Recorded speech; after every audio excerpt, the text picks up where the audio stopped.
বাংলাদেশকে নিয়ে যেন ষড়যন্ত্র থেমে নেই ভারতের। এবার ফরিদপুরে মন্দিরের প্রতিমা ভাঙচুর করতে এসে হাতে নাতে ধরা পড়ল এক ভারতীয় নাগরিক। এদিকে বাংলাদেশ পরিস্থিতি নিয়ে বৈঠকে বসছেন ভারতীয় সেনা কমান্ডাররা। কি সিদ্ধান্ত নিতে যাচ্ছে ভারত, নাকি নতুন কোনো ষড়যন্ত্র?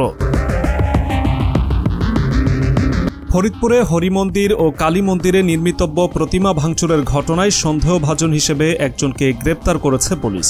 পুলিশের দাবি, গ্রেপ্তার সঞ্জিত বিশ্বাস ভারতীয় নাগরিক।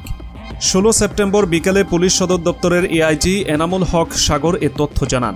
তিনি বলেন, গত 14 সেপ্টেম্বর দিনগত রাতে ফরিদপুরের ভাঙ্গা থানাধীন ভাঙ্গা বাজারস্থ হরিমন্দির ও কালী মন্দিরে নির্মিতব্য প্রতিমা কে বা কারা ভাঙচুর করে। খবর পেয়ে পরদিন থানা পুলিশ ঘটনাস্থল পরিদর্শন করে। পরে ফরিদপুর পুলিশ সুপার ঘটনাস্থল পরিদর্শন করে দেখেন, হরিমন্দিরের কার্তিক ঠাকুরের হাতের আঙুল, ময়ূরের গলা মোচড়ানো, ঘোড়ার কান ও আঙুল, অসুরের হাতের আঙুল এবং কালী মন্দিরের গণেশের হাতের আঙুল ও সুর ভাঙা হয়েছে। এআইজি এনামুল হক সাগর আরও বলেন, ঘটনার বিষয়ে তদন্তকালে কালী মন্দিরের সামনে পরিত্যক্ত খাটের উপর শয়নরত অবস্থায় একজন ও খাটের পাশে মাটিতে আরেকজন ব্যক্তিকে দেখতে পাওয়া যায়। তাদের একজনকে জিজ্ঞাসাবাদে স্থানীয়রা পরিচিত বলে শনাক্ত করেন। অন্য ব্যক্তিকে নাম পরিচয় জিজ্ঞাসা করা হলে তিনি নাম পরিচয় না জানালে তার উপর সন্দেহ হওয়ায় তাকে থানায় এনে নিবিড় জিজ্ঞাসাবাদ করা হয়। জিজ্ঞাসাবাদকালে তিনি একবার বাংলা ও একবার হিন্দি ভাষায় কথা বলেন। তিনি পশ্চিমবঙ্গের নদিয়া জেলার বাসিন্দা নিশিকান্ত বিশ্বাসের ছেলে বলে জানান। গ্রেপ্তার সঞ্জিত বিশ্বাসকে ভাঙ্গা থানার জিডি মোতাবেক আদালতে পাঠানো হয়েছে। এ ঘটনায় তদন্ত অব্যাহত আছে বলেও জানান পুলিশের এ কর্মকর্তা।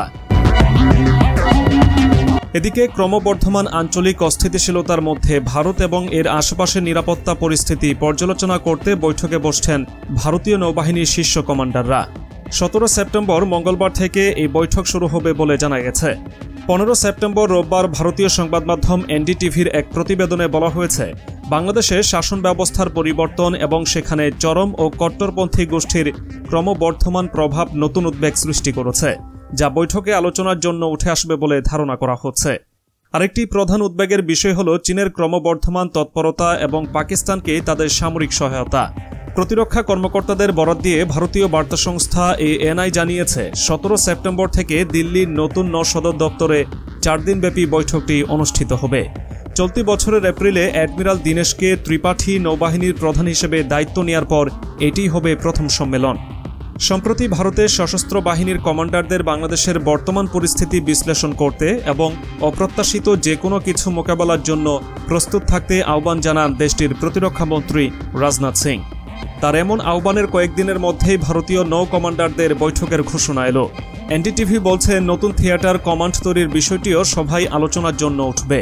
অ্যাডমিরাল সব কমান্ডারকে সবসময় অভিযানের প্রস্তুতি রাখারও নির্দেশ দিয়েছেন। প্রতিবেদন মতে, ভারতের নৌবাহিনী এডেন উপসাগরে তার কার্যক্রম পর্যালোচনা করবে, যেখানে তারা এই বছরের শুরুতে জলদস্যু এবং ড্রোন হামলার বিরুদ্ধে অনেক সাফল্য অর্জন করেছে। ভারতের নৌবাহিনী বছরে 2বার তাদের কমান্ডার সম্মেলন করে, যেখানে সব সিনিয়র অফিসার উপস্থিত থাকেন।